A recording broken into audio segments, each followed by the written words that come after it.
मारूफ अदाकारा और दी कपिल शर्मा शो की जज अर्चना पुराण सिंह ने अपनी शादी को 4 साल तक खुफिया रखने की वजह बता दी।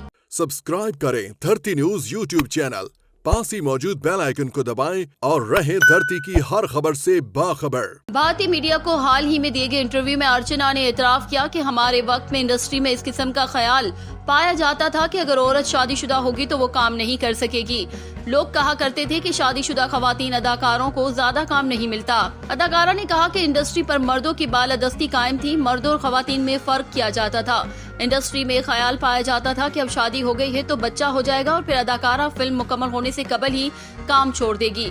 अर्चना ने बताया कि मैंने और परमीत ने अपनी शादी को जाती फैसला समझकर खुफिया रखने का सोचा। परमीत हमारी शादी को मेरे कैरियर की रुकावट नहीं बनने देना चाहता था, इसीलिए शादी को कई साल तक छुपाए रखा। ख्याल रहे अदाकारा अर्चना पुराण सिंह की शादी अदाकार परमीत सेठी से 1992 में हुई थी। सब्सक्राइब करें धरती न्यूज यूट्यूब चैनल, पास ही मौजूद बेल आइकन को दबाएं और रहें धरती की हर खबर से बाखबर।